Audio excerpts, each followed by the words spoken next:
Okay. All right. Thank you, everyone. We have reconvened after our closed session. I have the following announcements. By a 5-0 vote, the City Council authorized and directed the City Attorney's Office to defend the cases of Lindman versus the City of Elk Grove and all, as identified by the case number on the City Council meeting agenda. Also by a 5-0 vote, the City Council authorized the City's Attorney's Office to initiate litigation in one matter. The name of the defendants and details are not subject to disclosure at this time. Once litigation is filed, this information will be disclosed to any person upon inquiry. With that, we will adjourn our special meeting at 6 o'clock. And now I'd like to call to order the Elk Grove City Council regular meeting. Today is Wednesday, December the 10th, 2025, and the time is 6 p.m. Clerk. Thank you, Mayor. This meeting of the Elk Grove City Council is recorded with closed captioning. The recording will be cablecast on Metro Cable Channel 14, the local government affairs channel on the Comcast and DirecTV Uverse cable systems. The recording will also be video streamed at metro14live.saccounty.gov. Tonight's meeting replays will be on Friday, December 12th at 1 p.m. and Monday, December 15th, also at 1 p.m. on Metro Channel 14. Once posted, the recordings of this and previous meetings can be viewed on demand at the 3ws.elkgrove.gov or youtube.com/metrocable14. For members of the participating audience who may have personal electronic devices, please place them on silent mode during the meeting or on mute when you are not speaking. The Elk Grove City Council welcomes, appreciates, and encourages participation in the City Council meeting. The City Council requests that you limit your presentation to 3 minutes per person so that all present will have time to participate. The City Council reserves the right to reasonably limit the total time for public comment on any particular noticed agenda item as it may deem necessary. Pursuant to Resolution Number 2010-24, no individual speaker concerning public comment may address the City Council for more than 3 minutes. If you wish to address the Council during the meeting, please complete a blue speaker card, which can be found at the back of the chamber, and provide it to Assistant City Clerk Brenda Haggard prior to consideration of the agenda item. With that, Mayor, I'll be moving into the roll call. And for the roll call, I will start with Councilmember Spies. Present. Councilmember Brewer. Present. Councilmember Suen. Here. Vice Mayor Robles. And Mayor Singh-Allen. Thank you. Next up is our land acknowledgement. Assisting will be Vice Mayor Robles. Thank you, Madam Mayor. We honor, respect, and acknowledge Elk Grove First inhabitants, the Plain Miwok, who lived as sovereign caretakers of this land and these waterways since time immemorial. We commemorate and advocate for their descendants, the Wilton Rancheria tribe, the only federally recognized tribe in Sacramento County, who endured because of the bravery, resiliency, and determination of their ancestors, tribal members, and leaders. Next up is our Pledge of Allegiance. I would like to invite up from our Planning Commission, Dr. Suman Singha, to help lead us this evening. Hand of heart. I pledge allegiance to the flag of the United States of America and to the republic for which it stands, one nation, under God, indivisible, with liberty and justice for all. Next up is our moment of silence. Please join us for a brief moment of silence.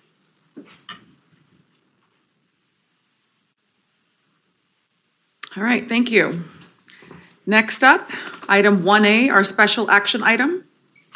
Good evening, Mayor, Vice Mayor, and Council members. We have a unique item as we do in the month of December, which is selection of the Vice Mayor and reorganization of the City Council. So we would ask for a motion in a second for the selection of who will be Vice Mayor for the upcoming year.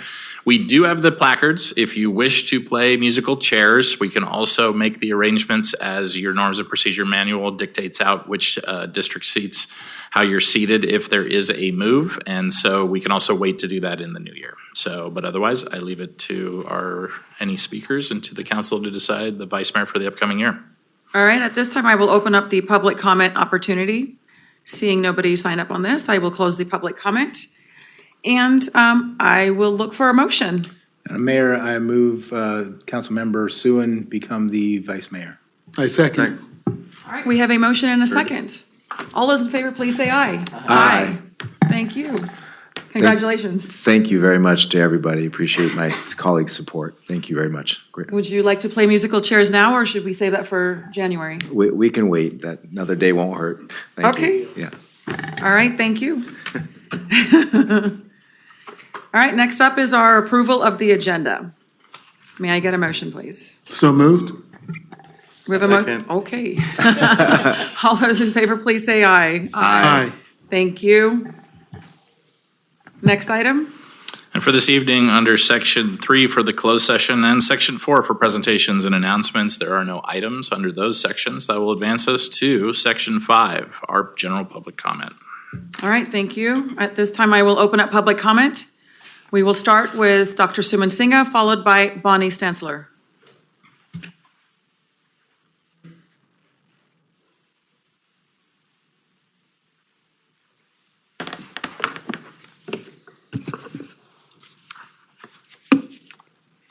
Good evening, Mayor, Vice Mayor, and members of the City Council. I'm here in my capacity as the Chair of the Elk Grove Food Bank Board of Directors. Our Executive Director, Marie Giacchino, sends her regrets that she could not be here today. It is her granddaughter's birthday, so she was a tough choice. Each month prior to the federal shutdown, we were serving about 8,000 clients a month at the food bank. A quarter of these clients are young children who are this country's future, and another quarter are senior citizens who, during their working lives, in many cases, worked 1 or 2 jobs in low-wage positions in which there were no retirement benefits. I don't have time to discuss the fact that now they're living on a very meager Social Security benefits that they're getting. But if you have time on your hands, I would recommend everybody read this book called Nickel and Dimed and Not Making America by Barbara Erlenreich, which talks about the state of the working poor. This book dates back to 2001. Conditions have only gotten worse since then. I'm here today to thank the many people who helped the food bank through the recent crisis caused by the federal government shutdown. We had federal employees who did not get paid. We had folks receiving SNAP recipients who did not receive their benefits. And as a result of this, the number of individuals coming to the food bank for assistance essentially doubled overnight. In the midst of this unforeseen crisis, we reached out to the city manager, Mr. Jason Berman, and I would like to thank him and the Vice Mayor Robles, for meeting with us, listening thoughtfully, and assuring us not to despair. I gather Mr. Berman or Mr. Robles then talked about our dire situation to you, Madam Mayor, and to other members on the council. And I'm here to thank each of you for reaching into your personal and discretionary funds, and to your friends and contacts, and for the immediate relief that we got at the food bank in terms of donations. It has allowed us to reshelf or stock our shelves, and we are now in good shape, even though our numbers currently are running slightly over 1,000 clients larger than they were prior to the government shutdown. The outpouring of support from the community has been unbelievable. All of us at the food bank would like to thank the many generous individuals for caring for those who are less fortunate and allowing us to fulfill our mission and serving those in need. Elk Grove is truly an amazing city with a city council, a city manager, and city staff who care deeply about the well-being of the city and its residents. Thank you all. Thank you, sir. Next up is Bonnie Stensler, followed by Lynn Wheat.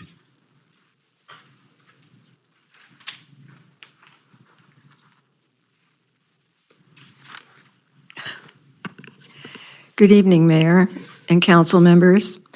For several years, I've served as a city liaison for my Glenbrook HOA. And tonight, on behalf of Glenbrook and myself personally, I would like to wish you all happy holidays. Mayor, council members, city manager, city clerk, city staff, police, fire, all those working behind the scenes. Thank you for continually striving to make the city of Elk Grove the best that it can be. Your dedication and hard work, it's truly recognized and much appreciated. Thank you again, and may 2026 be prosperous for the city of Elk Grove and all its residents. Happy New Year. And congratulations, Darren, as Thank you Vice very Mayor. much, Bonnie. Thank you. Happy holidays. Thank you. Thank you. Next up is Lynn Wheat.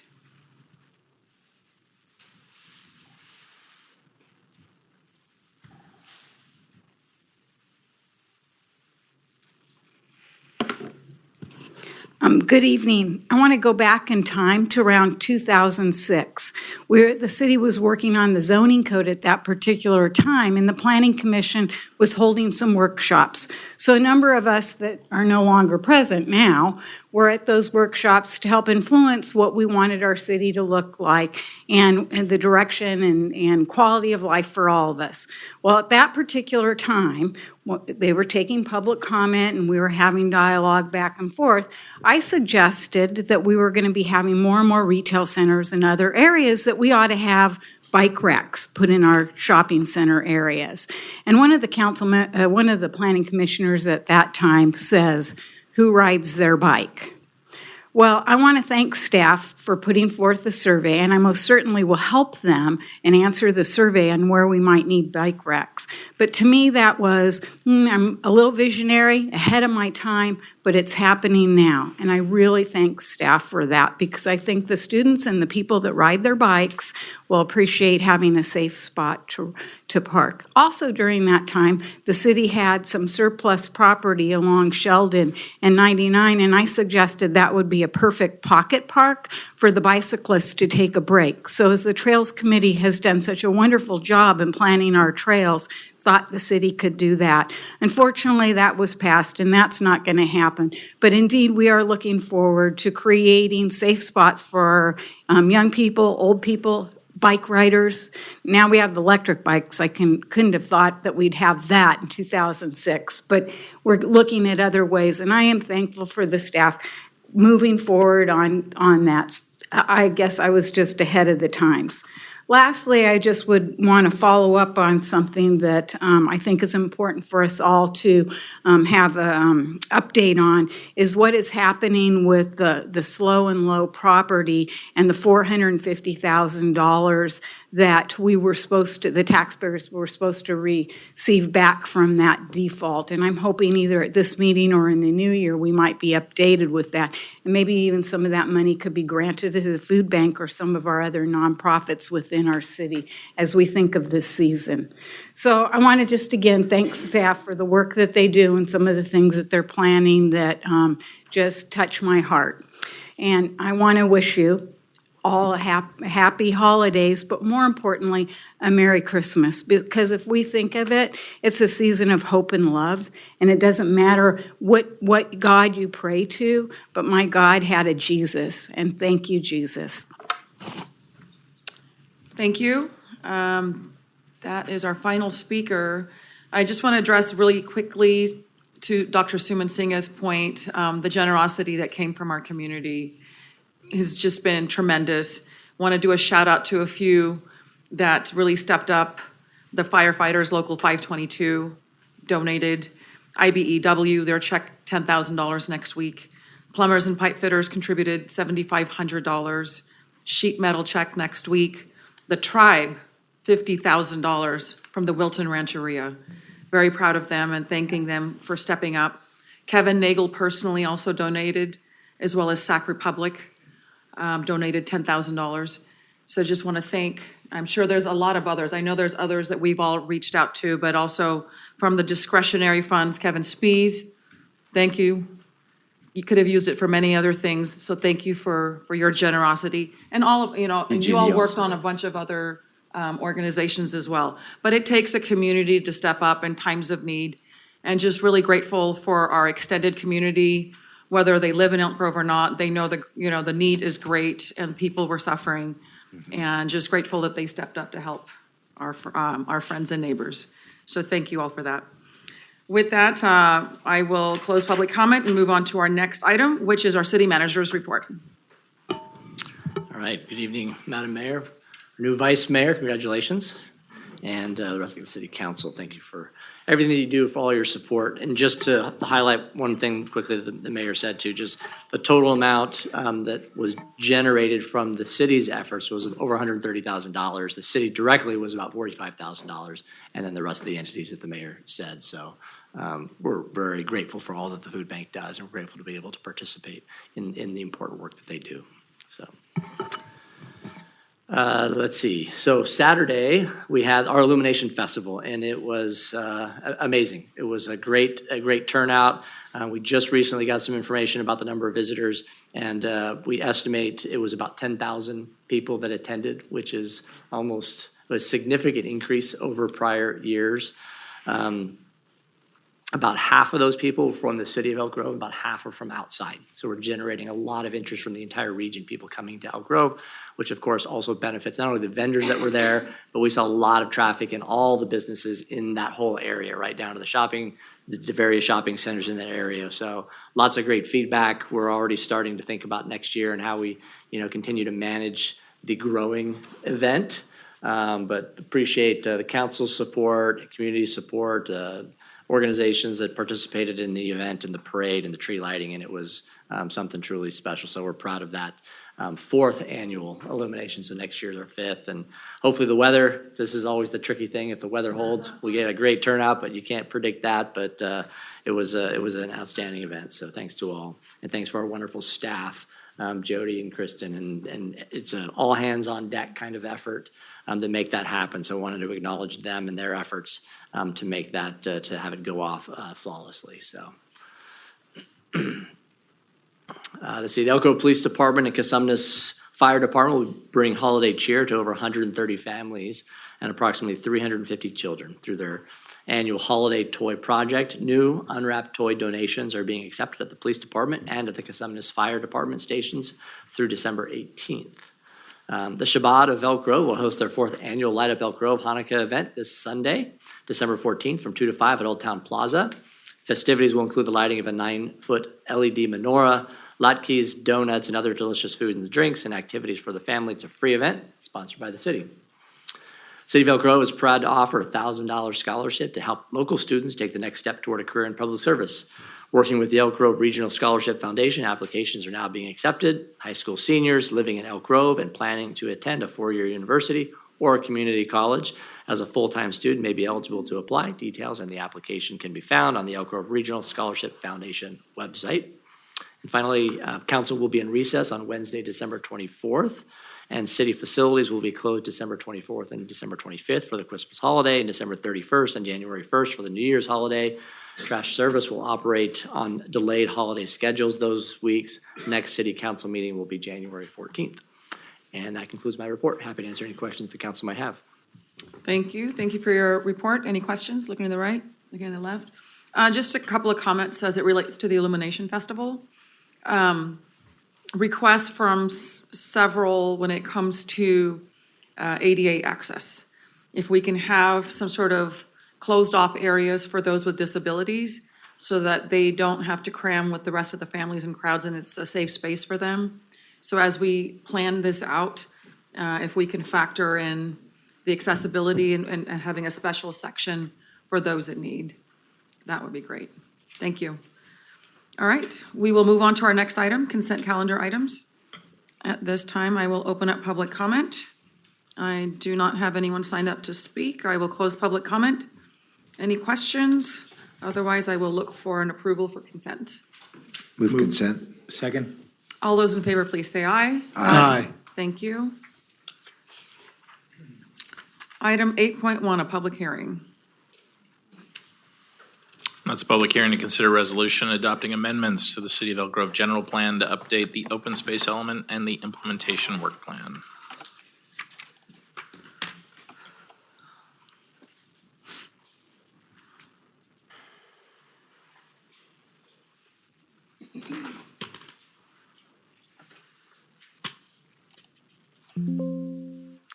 Oh, I don't need to do that.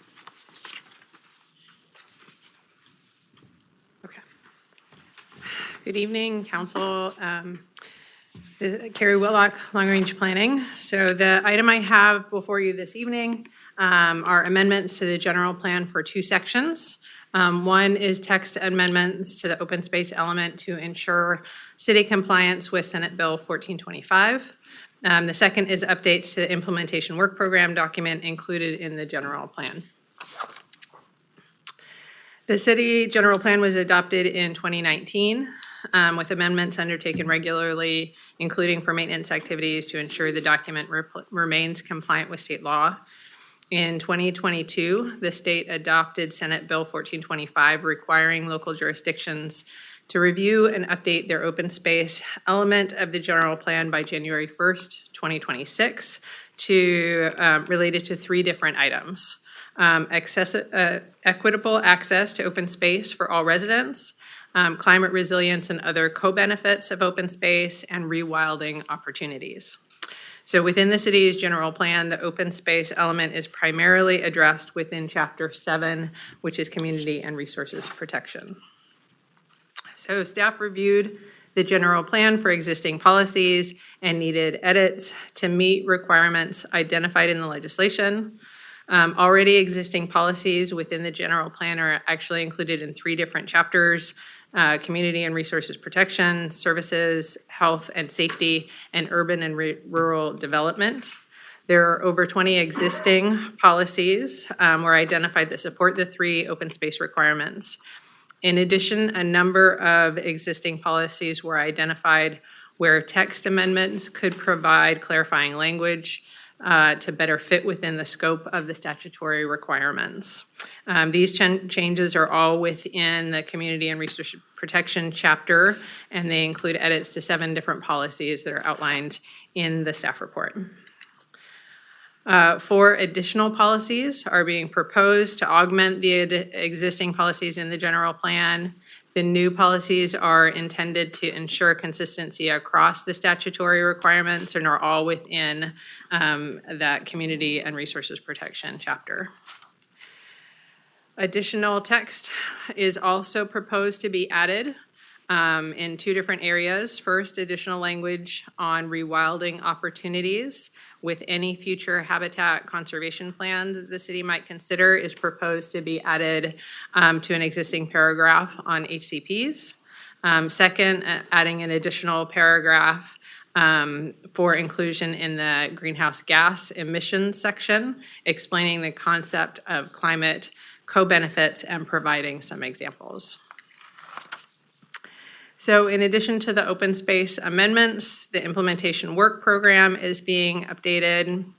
The implementation work program, which is included in the general plan as Table 10-1, is the city's primary tool for organizing and tracking implementation efforts.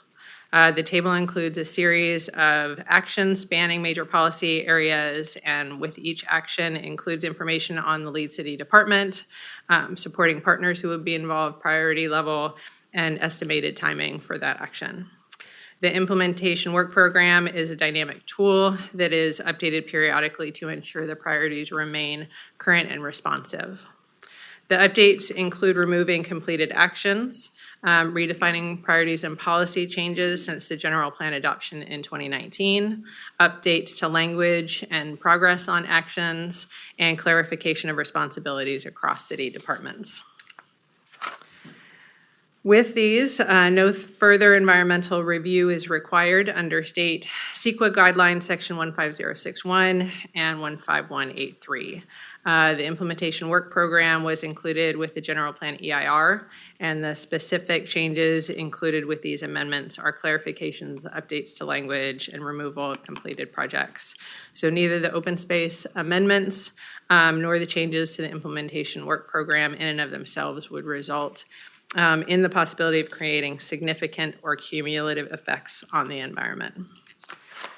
So finally, staff recommends that the City Council adopt a resolution finding no further environmental review is required and approving the amendments to the city's general plan open space and general plan implementation work program. And with that, I am available for any questions. All right, thank you for your presentation. I will now declare the public hearing is now open and open up public comment. I do not have anyone signed up on this. I'll close public comment and declare that public hearing is now closed. Any questions? All right, then I will look for a motion. Move staff's recommendation to adopt the resolution. Second. All those in favor, please say aye. Aye. Thank you. Next up, 9.1. That is, receive the annual report on the City of Elk Grove's homeless shelter.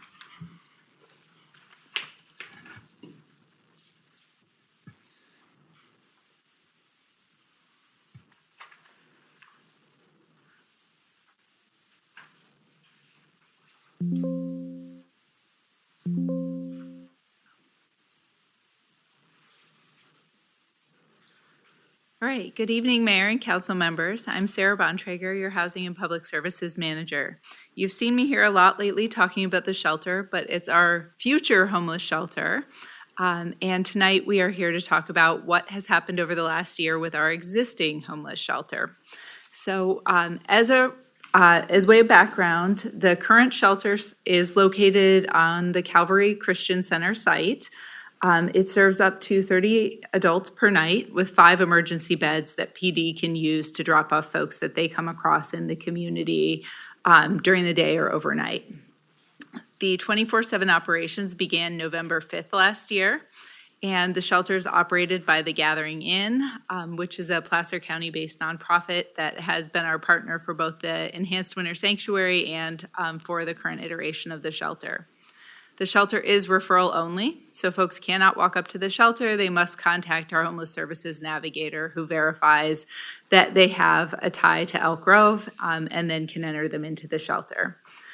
We do want to lower the barriers for folks who are trying to access shelter, so we of course allow pets and a reasonable amount of belongings. So first and foremost, the shelter provides a safe place to sleep. It also provides 3 meals a day, restrooms, showers, and laundry facilities for guests, and case management. A huge component of the case management is connections to behavioral or mental health services, and help finding housing and moving when people do find housing. And we have a full-time workforce development specialist provided through TGI who helps people to get employment. And then the case managers also transport folks to appointments. So as I mentioned, the Gathering Inn, a huge partner for us, providing the operations. The food bank has provided food donations for breakfast and lunch meals for the last year.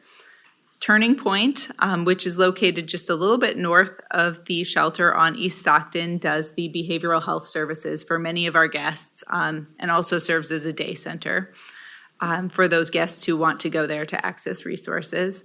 And then we have Elk Grove Heart, who provides moving assistance, so deposits and furniture for folks who are moving to their permanent housing opportunity. And then there are dozens and dozens of other nonprofits and faith-based organizations, civic organizations that have provided dinners and donations over the last year.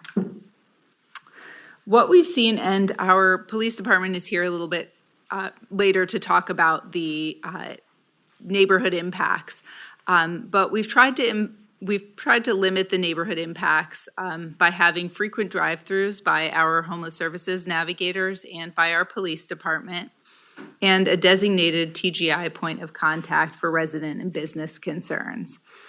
We will be getting a new shelter manager. Our old one left a month or so ago, and I had the pleasure today of sitting on the interview panel for the new program director, and really some excellent candidates, and so I'm very excited. I think we'll see some great things happening over there. But that is the TGI point of contact for folks.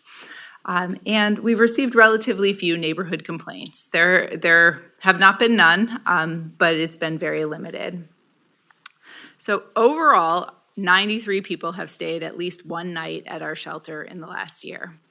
Average of 24 people per night were enrolled, and almost 9,400 bed nights. If we were to rent motel rooms for everyone, we would have rented 9,400 motel rooms.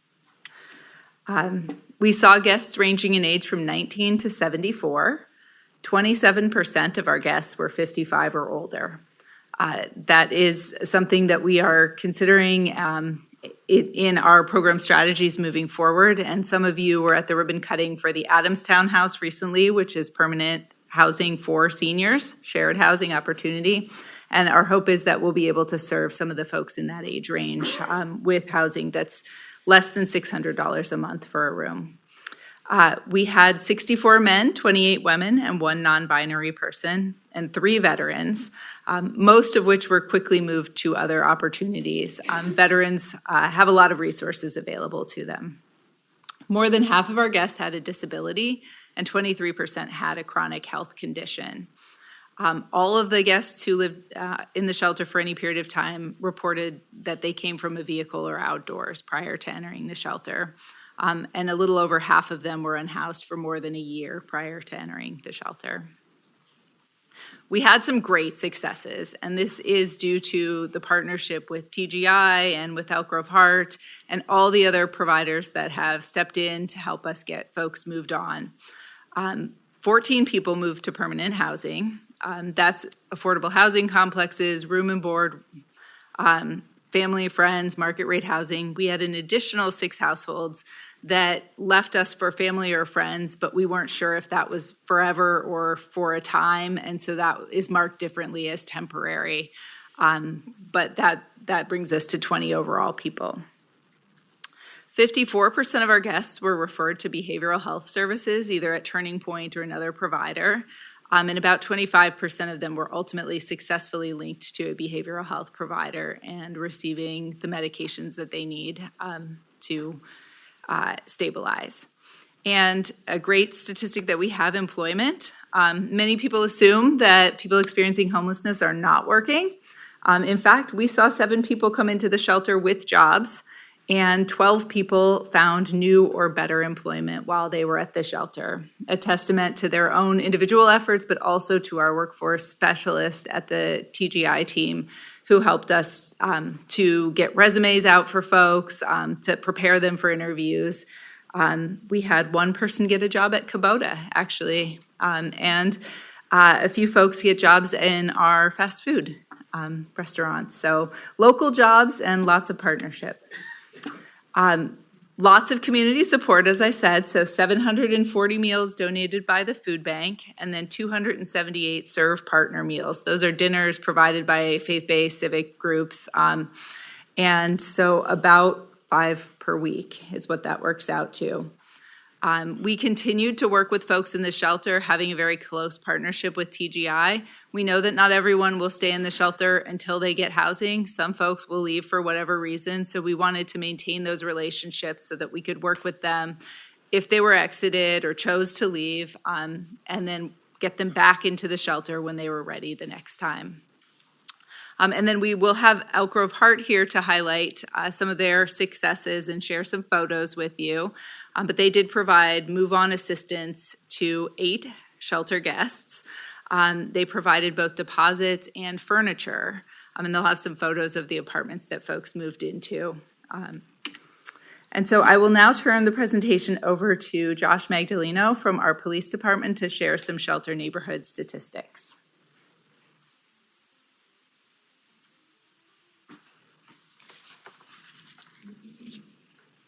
Good evening, Mayor, Council, and community members.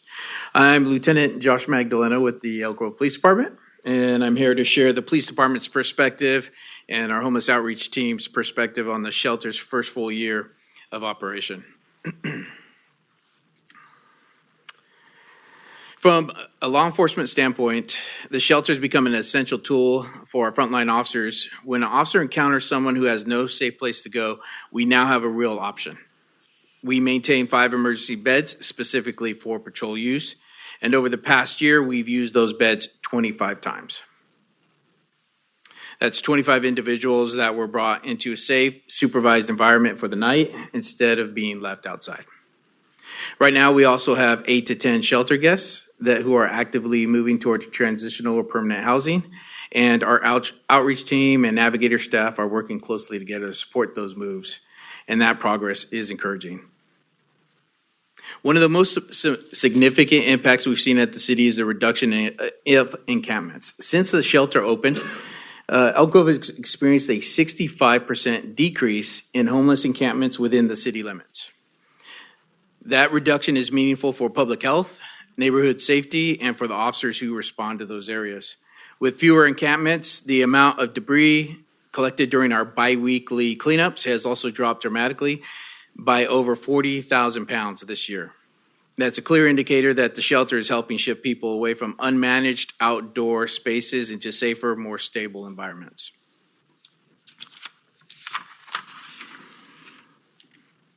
We also look seriously at the police activity around the shelter.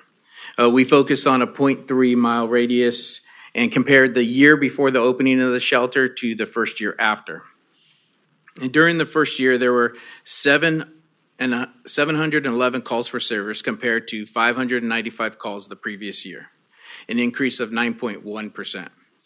Now, increases in calls can sound concerning, but the important thing to point out is what's actually driving that number. The increase is largely tied to one call type, and that's suspicious trespassing. Those calls rose by 115%, and they were concentrated mostly in the commercial areas south of the shelter, the Walmart area and the Elk Village Shopping Center. So the key takeaway here is the shelter itself is not creating a crime burden. What we're seeing is activity in a common commercial corridor where people naturally travel, and the data cannot specifically tell us that how many of those calls are directly related to shelter guests or the shelter. When we isolate calls that come directly from the shelter, the numbers of calls are low and very manageable.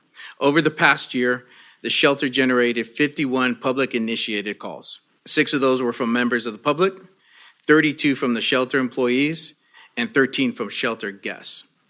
And the fact that most of the calls come from employees shows that the gathering end is proactive in managing issues early and reaching out appropriately when they need police support. They've created a stable, well-run environment, and we appreciate that partnership. So overall, from a police department perspective, the shelter has helped us reduce encampments across the city, improve neighborhood conditions, and given our officers a compassionate and immediate alternative when engaging with people in crisis. The data tells a clear story that the shelter is working and is stable, and that the crime impacted in the surrounding area is very minimal, if at all. Thank you, and I'm happy to take any questions. We'll probably save them all for the end. Yep. All right. Next, we'll end on a high note. I'll invite Debbie Shana Safer and Frank Lucia of Elk Grove Heart to come up and share some photos from some of our success stories.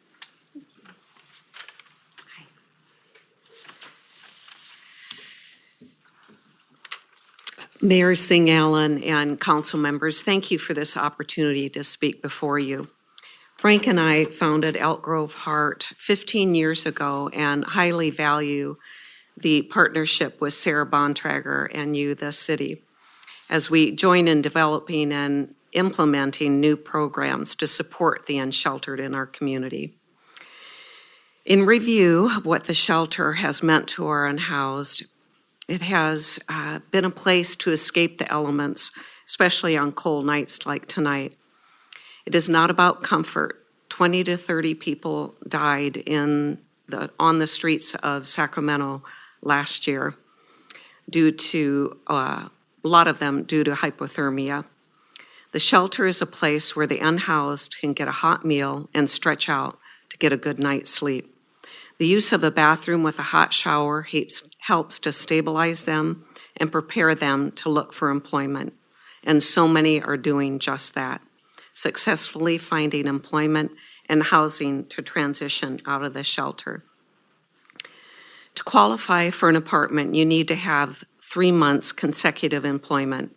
Rachel accomplished this by working long hours at a fast food restaurant. She now has been reunited with her 3 children and is anticipating the merriest of Christmases. The caseworkers at the shelter know to call Heart for assistance with obstacles that may be in the way of their guests' success. The requests often include a bike to get to work, appropriate clothes for an interview or work, heavy boots so they can work outside, and those often have to be steel-toed boots, which are expensive. A bike and appropriate clothes can make the difference in turning their lives around. It has helped Jake, who's in the next slide, get a job with an equipment rental company where he is thriving. He and his fiance, who is also at the shelter and working at Walmart, will soon be qualified for an apartment of their own. He has a deposit on a ring. Truly a Christmas to celebrate their bright future. But what about those that have struggled most of their lives? The chronically homeless. Several have gotten housing this year, even though they fully believed that they would die on the streets. Heart, along with our community partners, churches, and service groups, have helped them to settle into their apartments with furnishings to make their places feel like home. We're happy to report that they are stable and keeping their apartments immaculate. They often ask for little additions like crock pots and pictures to hang on their walls, and of course, a Christmas tree.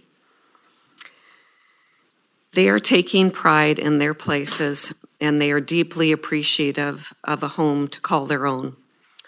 Having worked with them for years, we are thrilled to see them safe and stable. The shelter is so much more than just a Band-Aid.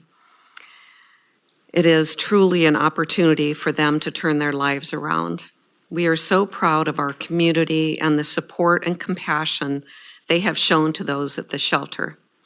On a regular basis, they provide dinners, activities, and recently, thanks to Lynn and her friend, a Christmas tree that they decorated with the guests. These things do so much more than just feed them, provide decorations and entertainment. It shows them that people still care, that there is still good in this world, and that people are willing to give them yet another chance at life. It encourages them to be better and stronger. To conclude, providing shelter and resources for those in need in the city of Elk Grove brings the community together for a common cause. Elk Grove Heart, the food bank, local churches, and service organizations working together with city government have developed a model that is the envy of other cities in our region. We look forward to continuing this outstanding relationship. We thank you for your support.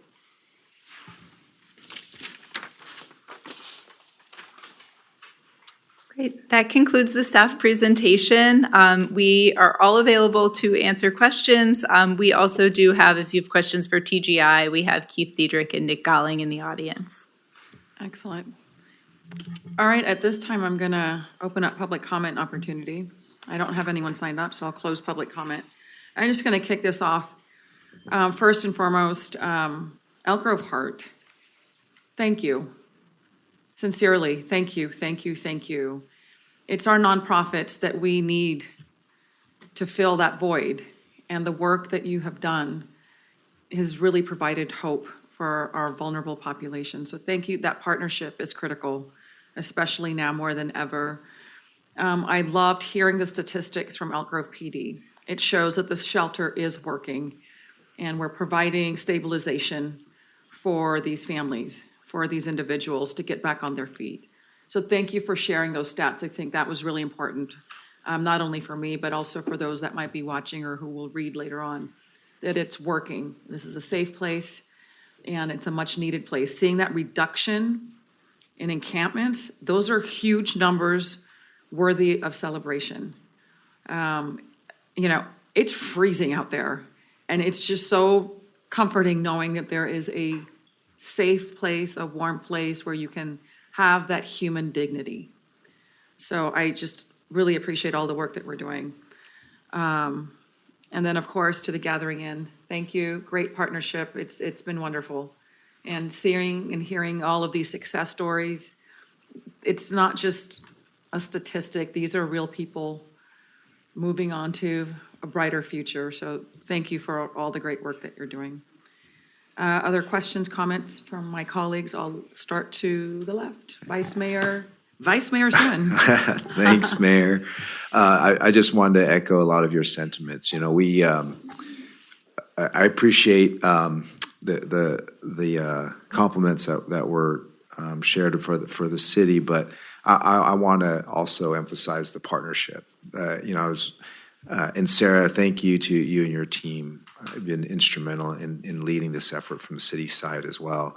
But when we look at Heart gathering in, the food bank, the church, the service organizations, everybody that Frank mentioned, it really does take a village. The issue of homelessness in our city that affects almost every city throughout the nation, people struggle with this. And albeit I realize our scale may not be as much as others, but we still are facing the situation nonetheless. And I think the partnership and the results that you heard earlier from Josh Magdaleno, it really does illustrate that the concept we are implementing works. But what's important about that is the hope that we can turn the tide in terms of the perception of the demographic, of the things like a homeless shelter, setting it up in our community that some people may not like, but now maybe they'll realize that not only is it necessary, but it actually ends up reducing crime. It actually ends up reducing the number of encampments throughout the city. And at the end of the day, we are helping our community have dignity, be able to have a roof over their head, and from the results here, move on with their lives, whether, it was the couple that is finding more permanent employment, or the mom who's reunited with her children. I mean, those are fantastic stories, let alone folks who will save lives. So I'm really heartened by all these statistics and look forward to the more good that we can do in the years to come. So thank you very much, Mayor. Thank you. Thank you, Madam Mayor. I just want to echo the same comments. Thank you. Thank you for saying yes to our city. Thank you for the nonprofits. A lot of times you are the face of all this hard work, and it doesn't go unseen. You are doing everything that we can't do at that level. And just thank you for having that big heart. The lives that you're transforming on a day-to-day basis, the lives that you are touching. And thank you to our public safety, because you are definitely keeping our city safe, ensuring that the numbers do go down, and that's a partnership, and that's what community looks like. We can be up here and we can try to figure it out, but you guys are doing it day to day. So thank you for the presentation. Appreciate it. Councilmember Brewer? Thank you, Mayor. No, I want to thank everyone involved in this. It's a group effort, and as we take care of those who need the help the most, we always need to do what we can to stretch a little farther, because that makes things a little easier, not only for our law enforcement, and thank you to Lieutenant Magdaleno for the numbers, because those numbers show progress and it shows the power of having a shelter in our community that can serve the needs of our homeless populations, especially as we enter the months where the weather's going to get a little more colder, a little more severe. We need to do everything we can to make sure that people have a place to rest and not worry about having their lives endangered on a daily basis. I want to thank Elk Grove Heart for doing their part, continuing to do their part, and stepping up and taking care of our homeless population and making sure that they make the transition from being on the streets to being back on their own. Is definitely worthy of consideration, but also a yeoman's effort, because Elk Grove Heart's been doing this for several years now, and it is not going unnoticed.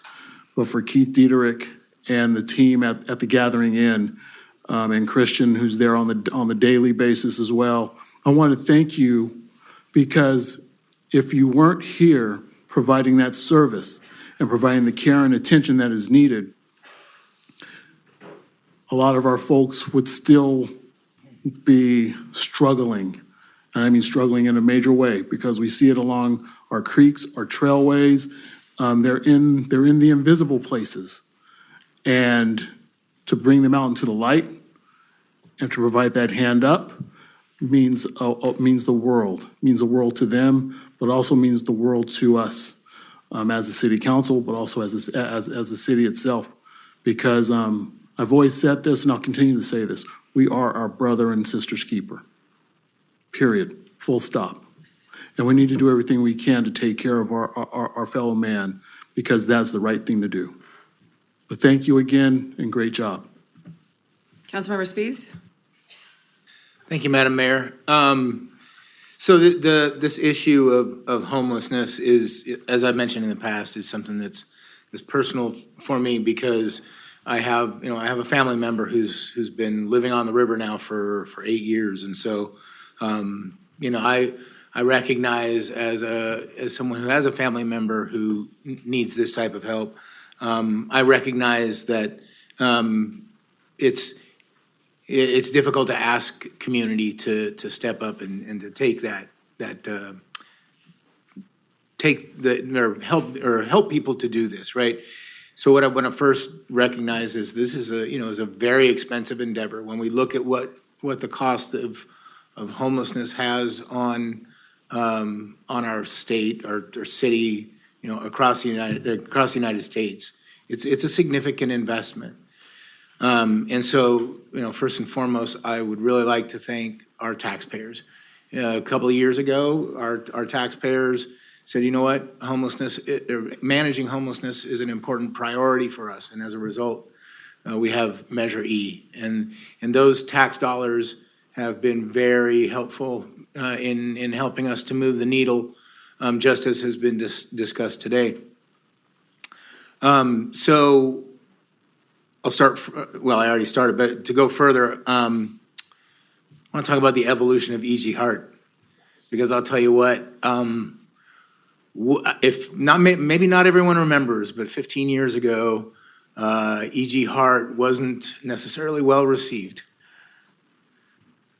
And there were a lot of people who had very unkind opinions of E.G. Hart. And so I want to say thank you for sticking to it. Thank you for the continuous evolution. Thank you for being visionary and to essentially form or start the basis of what our homeless program has become. It used to be, moving every 2 weeks from one church to another, transporting people from Old Town Elk Grove to different places, and having to have chaperones overnight, and then during COVID couldn't bring them into a location. What I'm saying is the continuous evolution and the stick-to-itiveness of E.G. Hart has set a standard throughout the valley. People were very once it became established and growing, people became very, very jealous of that, and other cities started it. But I'm very, very proud that with our Measure E funds, we are able to continue to evolve that. And so, again, I want to recognize the both of you very much and thank you for starting it and having that intestinal fortitude when others had not kind things to say about you, right? Big thanks to TGI. I mean, it's a difficult business, right? But your employees, the caseworkers, people who help, they care, and that shows, and it's appreciated.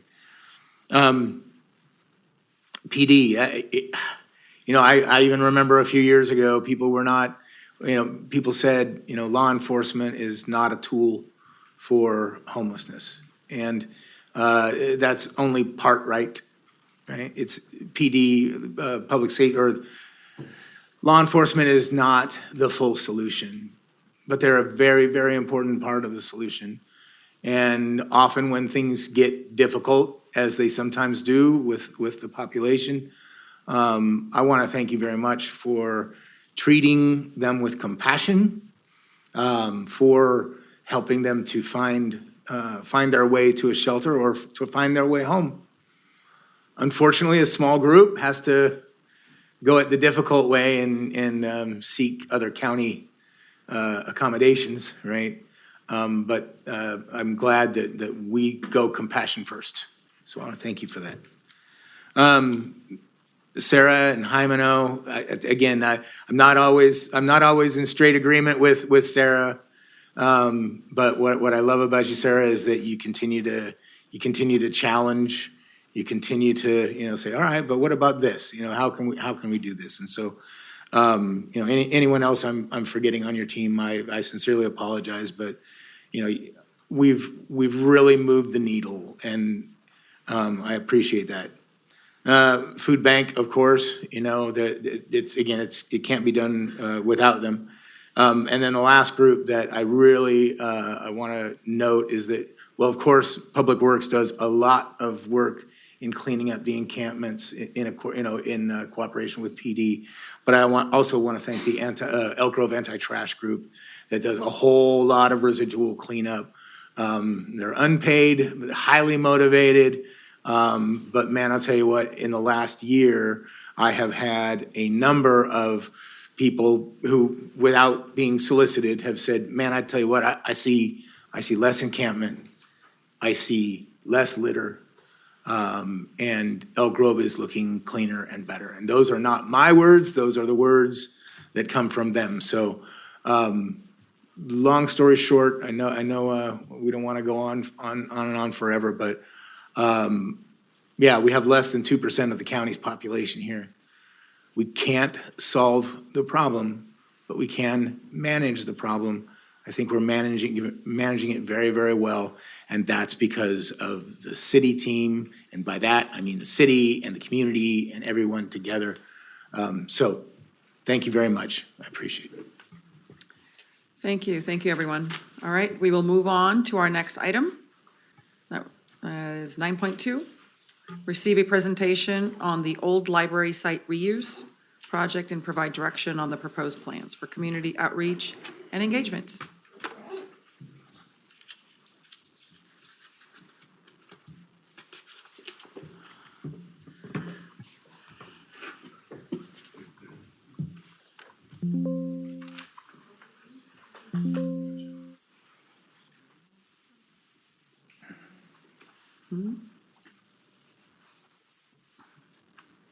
Thanks, Ash. Honorable Mayor, members of the City Council, Jackie Guzman, Assistant City Manager, and I'm here with our Senior Management Analyst, Ash Kumar, and we are here today to discuss the library site reuse project to determine the future use of the building before the library moves to its new location in the summer of 2026. And tonight, we're here to gather your input on our proposed process for determining how the library should be repurposed and validate the overall big picture approach before we start initiating our public engagement.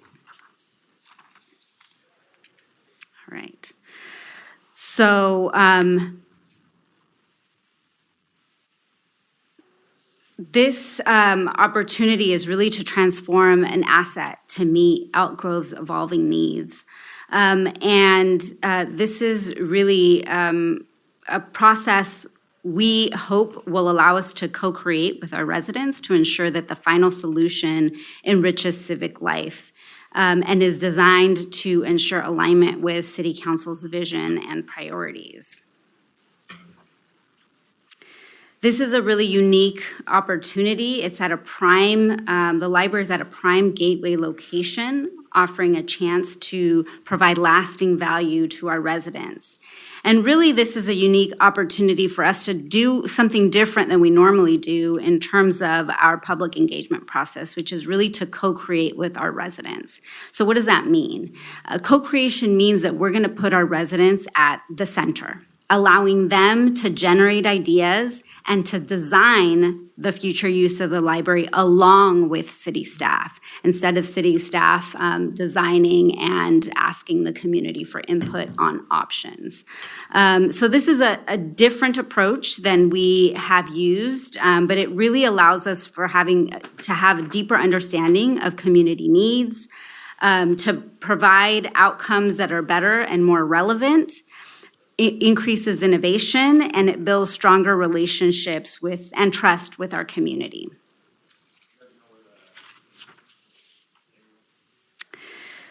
So our co-creation engagement process has 4 objectives. They're to develop a feasible, inclusive vision with the community to improve the quality of life as we develop solutions, and to align directly with the City Council's vision and ensure broad community benefit. And now I'm going to pass it on to Ash. She's going to share the project parameters, timeline, and details on the project phases. Thank you, Jackie. Good evening, council members. So there are some special considerations that we'll have to keep in mind. The current Elk Grove Library building is situated, as you know, at the corner of Elk Grove Boulevard and Elk Grove Florent Road, and was purchased by the city in 2006. The 2-story building is 13,875 square feet, situated on a 0.88 acre parcel with 45 parking spaces.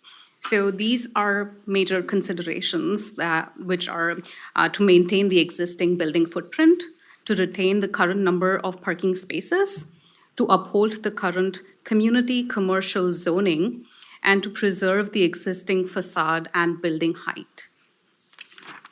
Moving on to the timeline. So this is what we are proposing. Right now, we are in the preparation phase 1, where we are defining the goals, preparing materials, including some initial reuse scenarios so that there is a starting point, and we will review these with you. The main public effort is phase 2, which, as Jackie mentioned, that's the community co-creation element, and that we are thinking will happen in the summer of 2026. Phase 3 is the analysis and decision phase, which will happen later in 2026, as the building will not be available until July or August of 2026. Just to dive a little deeper into the actual timeline, what it will entail, phase 1 is where we'll review special considerations, the objectives. We'll also develop a lot of visual aids, so the floor plans, site photographs, and once again, we'll have specific scenarios for the community to consider, and we'll also develop a lot of engaging activities to capture the community's needs and desires for this location. Phase 2, community engagement. This is, again, where the co-creation happens with a lot of broad engagement through in-person and online activities. The community will ideate, we'll generate a lot of ideas, we'll prioritize and evaluate the concepts, and of course, we'll keep providing council updates throughout the process. Phase 3, once again, analysis and decision. So this is beginning fall 2026. This is where we'll refine the top options that come up from the community and city council input. We'll provide some preliminary cost estimates and feasibility findings at this stage.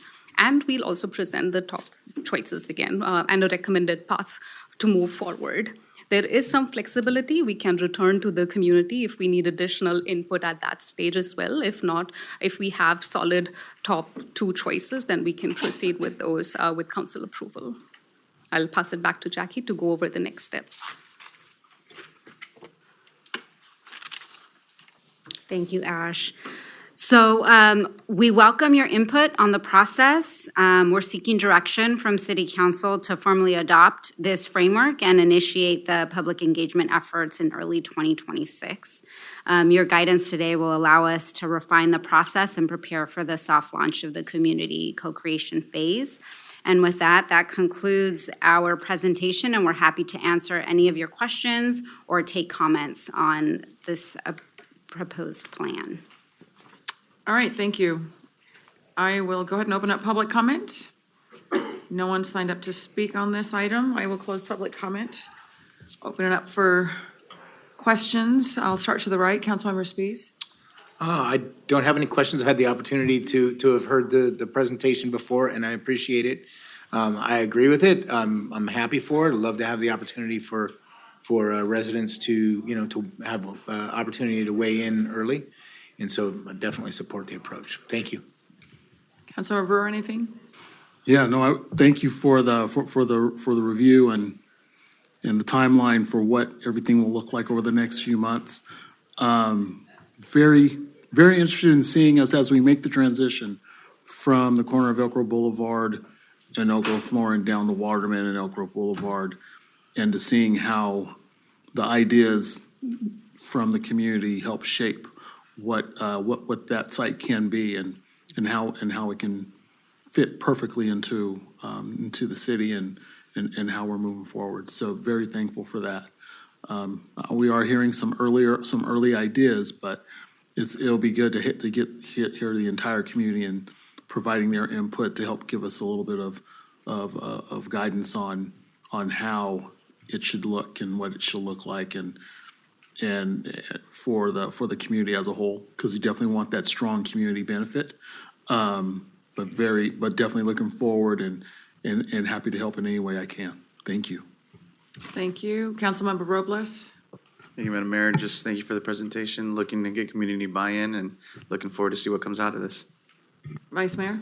Thank you, Mayor. Yeah, again, thank you also for this. Looking forward to see what our community comes up with. As we talked about, just making sure so we can kind of put some bands around it. They know everybody agrees on who we're trying to serve, what demographic, and also I think that'll be helpful in the brainstormings. Look forward to it. Thank you. Thank you. Yeah, we've also had an opportunity to have discussions on this, so I'm looking forward. I think you've outlined a really great process, so looking forward to sort of the next steps. What I am curious about is, will there be an opportunity for, say, communities, several members from the community suggest maybe selling it?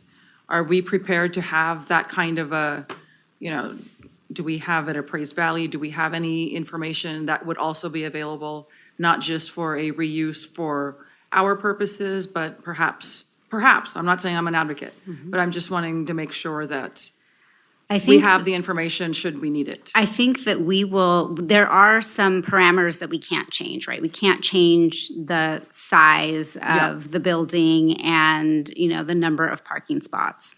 That's sort of fixed.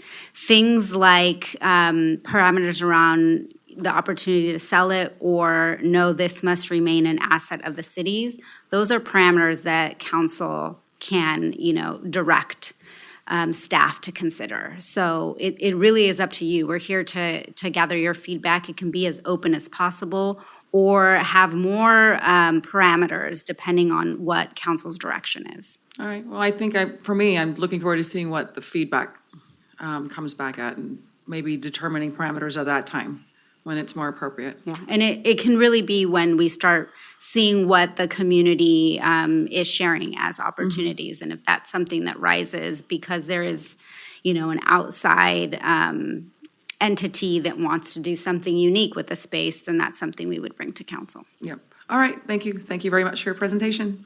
Thank you. We will move on to our next item, 9.3, receive a presentation on the city's progress implementing requirements of SB 1383 and achievements of the Edible Food Recovery Working Group.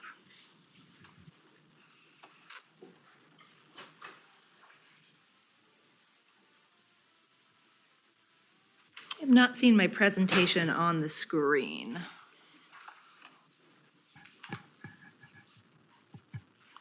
And did you send that over to us? Because we don't see it on the iDrive, so. Apologies.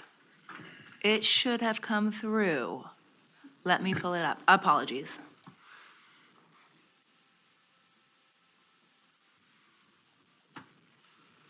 Oh, it needs to be on the iDrive. My deepest apologies. Many members of my team are dealing with bereavements this week, so we've been pulling things together. Let's see. What is the best way for me to go? If it's not on the iDrive right now. I do. Yeah, if you can, or just email it, and Pardon, then we give can me get it just a set moment. up, so. Yeah. That's the way to do it. No, I got it.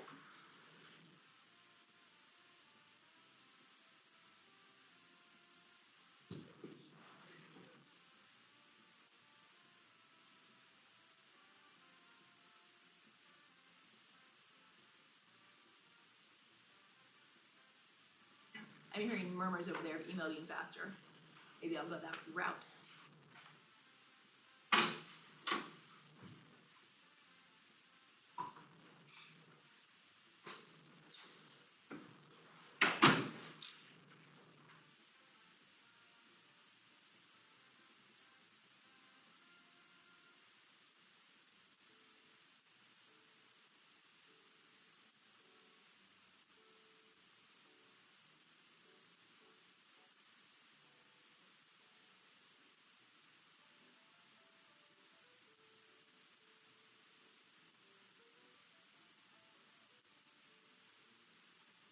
Thank you, everyone, for your patience.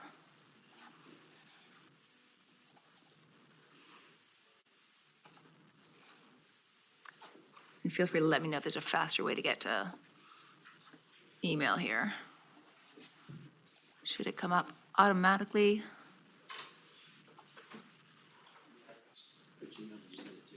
To my work.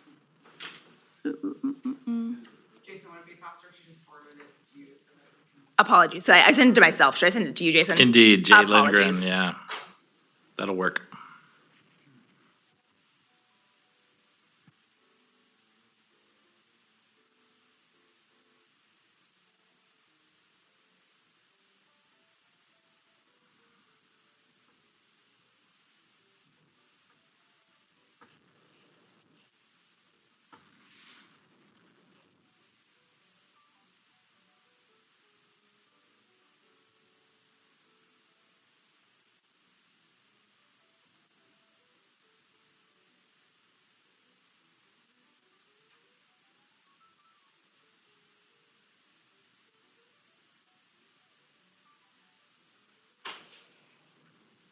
All right, Jason, that should be coming your way.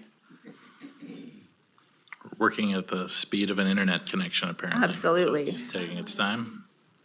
While we're waiting for the presentation to come up, I'd love to say that I'm very excited to present on this item tonight, and it connects in so well with so many of the incredible themes we've been hearing tonight about people and place, food insecurity, sustainability. It's close to my heart, so I'm glad to be here.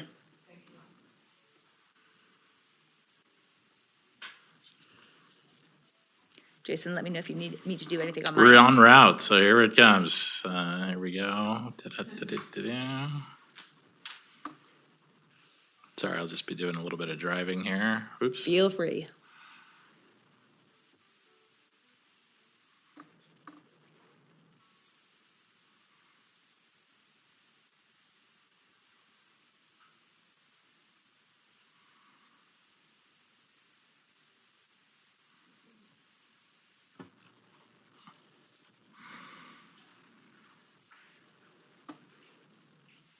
Right on the top.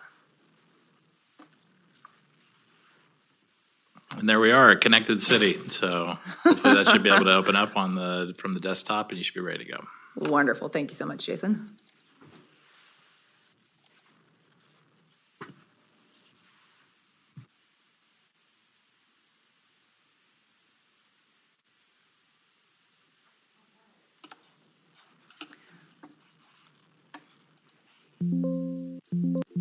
Oh.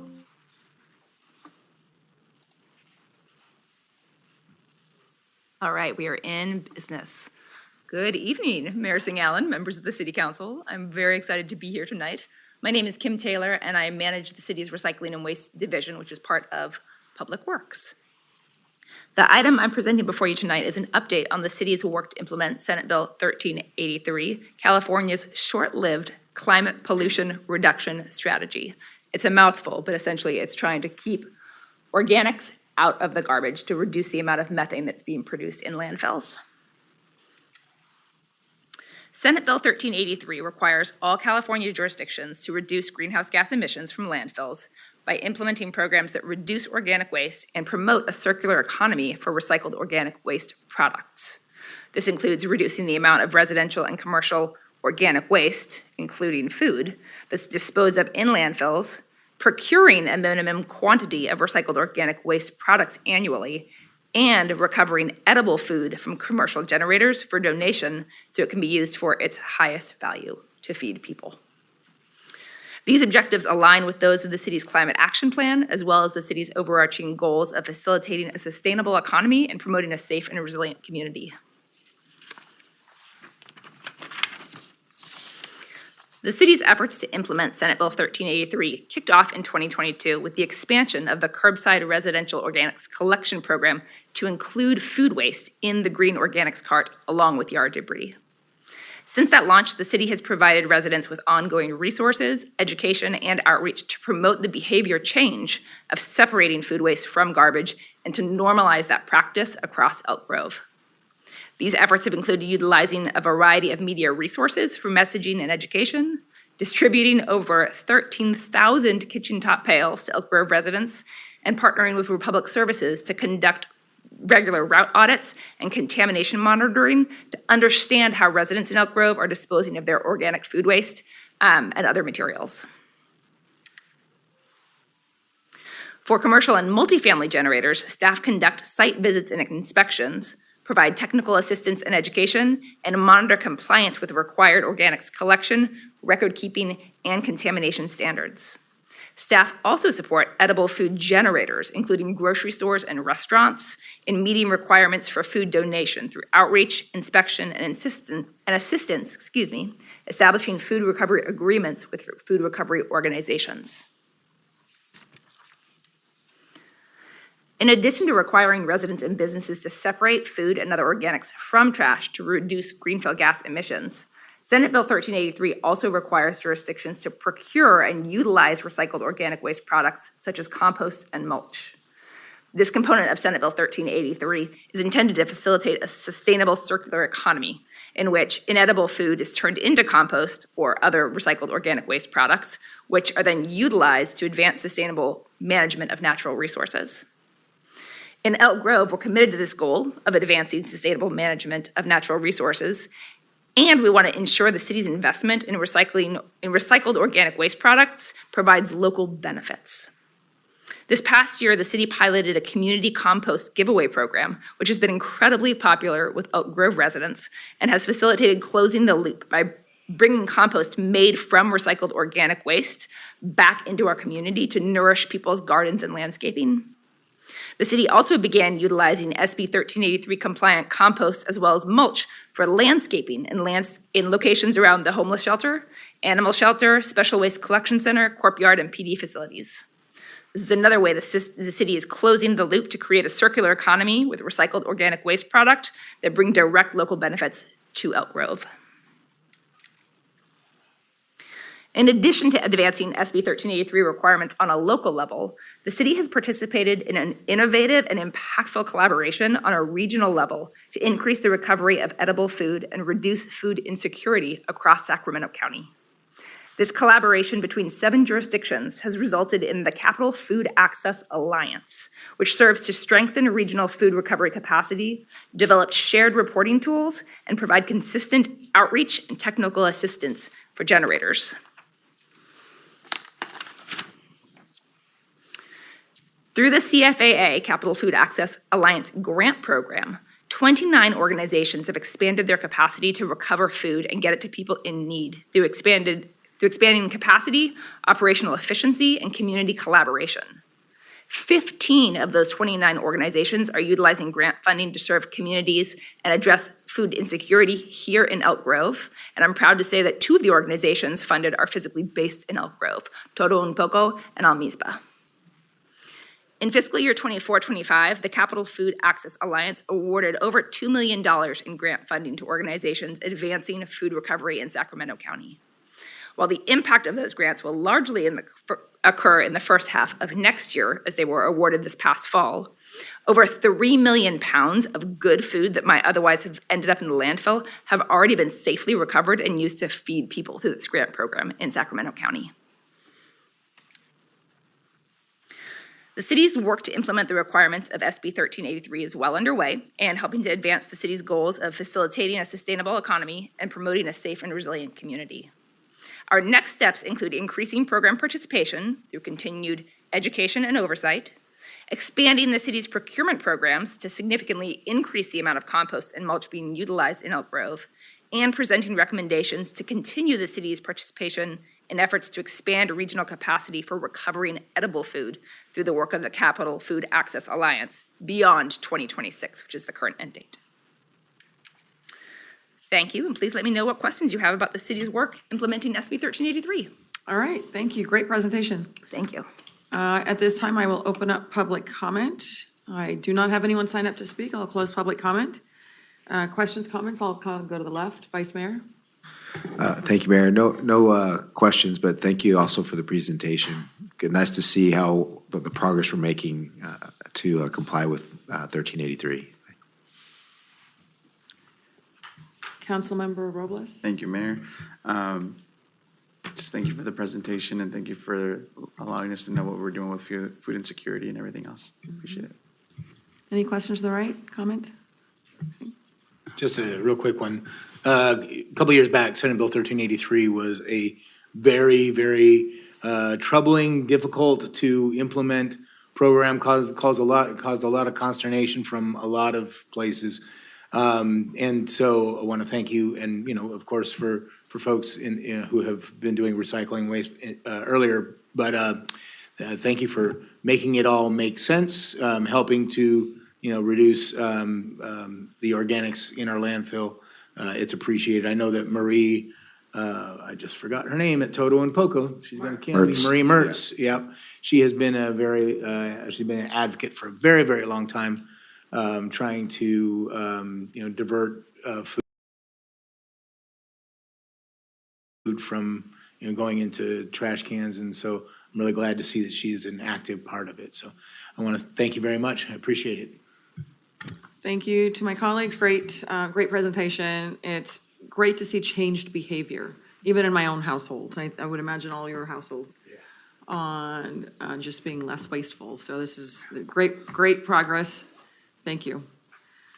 All right, we will now move on to item 9.4. And that's to receive information and consider resolution confirming city council appointments to regional boards, commissions, committees, and local and city standing committees. Good evening, Mayor, Vice Mayor, and council members. I'm Jason Lindgren, your city clerk. These last two items on our agenda for tonight are housekeeping items. As far as I know, I don't know of any changes. We do have just inherent changes for local representation as we have a new vice mayor coming up in the new year for all of the service on 2x2 committees with our various counterparts here, just locally here in Elk Grove. But the ask from staff is just for a review as we come into the December month. Sometimes you have that can forecast forward into the 2026 year if you have any obligations that might take away from your ability to serve on some of our regional boards. This is an opportunity, but staff would have the ask that you also just adopt a resolution, even just to confirm all the current representation. It helps with my transaction with all my counterparts to make sure that we run everything smoothly and have you ready for meetings and going into 2026. All right, thank you for the update on that. I'll open up public comment. No one signed up. I'll close public comment. Is there a desire from anyone to make any shifts? Seeing none? Is that all you need? Just a motion and a second on the resolution that will For just status confirm quo. that everything stays the same. Yeah. Move to adopt the resolution. Second. All those in favor, please say aye. Aye. Thank you. Item 9.5. Thank you for that. And 9.5 takes us to the list of local appointments. So this is for all of the appointees to all of our committees and commissions. There is no change that's being requested, and part of it, just for the broadcast for the council's edification, is it's not until next year that we'll actually see those initial terms coming up. And that is basically that the outreach would start in December, letting folks know of that opportunity to reapply as we get into the new year of 2027. So still quite a ways out, but this is just our local appointments list. So if there is any kind of direction that you wish to provide, what I'd like to put out there from the staff request is, again, just like touching base with council about forecasting as folks wind down 2025 and then look to their obligations in 2026. Staff's found it valuable to reach out to all of our committees and commissions to confirm that they have the fortitude to move forward into 2026 in their current appointed capacities. And if not, then we'd open up opportunities for appointments and bring those to you in the new year. All right, well, at this time, I will not make any change recommendations since you haven't heard back from anyone wishing to make any change. Yeah. Let's keep them and thank them all for their service. Yes, I do. I'd like to open up public comment. There is no one signed up. I'll close public comment and then reiterate that my desire to reappoint them all. And any other questions on that one? That one doesn't require a motion, so the direction is status quo. All right, next up is our council comments, reports, future agenda items. I'll start to the right. Councilmember Spies. I will make it quick. We have a lot to be thankful for as the year closes up. I just want to reflect very briefly on that Elk Grove is moving in a very, very good direction. It is because our taxpayers trust us. It is because our staff is moving in the right direction, and we have a lot to be thankful for in that manner. So with that, happy holidays. As I would say, Merry Christmas. Lynn, Merry Christmas. And happy holidays, and I look forward to seeing you all in January. Councilmember Brewer. So Monday, Sacramento Public Library Authority Board met briefly. Just as we made our quorum, we made an assurance that we would take care of business, and we did. And also, in addition, we had our Sacramento Regional Transit Board meeting, Authority Board meeting, also late, about an hour later. And so we had a really good meeting there, albeit brief, but I'd like to echo the same sentiments as Councilmember Spees, and express sincerest gratitude to all of you here at the city, and most importantly to Elk Grove. It's, like I said, it's been an honor and a privilege to be here and serve you for the last 3 years, and I look forward to 2026, and I hope you're all looking forward to a brighter 2026 as well. So thank you very much, and happy holidays. Councilmember Robles. Thank you, Madam Mayor. Just want to wish everyone happy holidays and a Merry Christmas. 2026 is going to be an amazing year, so Happy New Year. You guys enjoy it. I'm going to keep on saying Happy New Year even next December, all right? But in all seriousness, I think Councilmember Speed said it right. We are in a good position because I want to go to our city leadership and city executive staff. You guys are just the ones who are keeping steer the ship in the right direction, and we truly appreciate. We appreciate our public safety. Thank you for everything you do for our community and making sure that we are staying safe. And just, again, Merry Christmas and Happy New Year. Vice Mayor. Thank you, Mayor. A couple business items. First, we had our SAC sewer meeting today.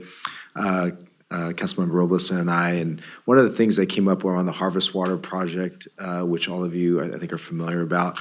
But the farmers and our partners down there, Supervisor Hume brought to our attention the delicate nature of things that are happening, and so we're hoping to reach out to them and have good conversations and to further that partnership to make sure that water is available. I bring that to your attention because as you're out in the community, you may come across folks and this may come up. So I just want to make my colleagues aware of that. Then for SACOG, I'm finishing up my chair role this year. It's been a quick year.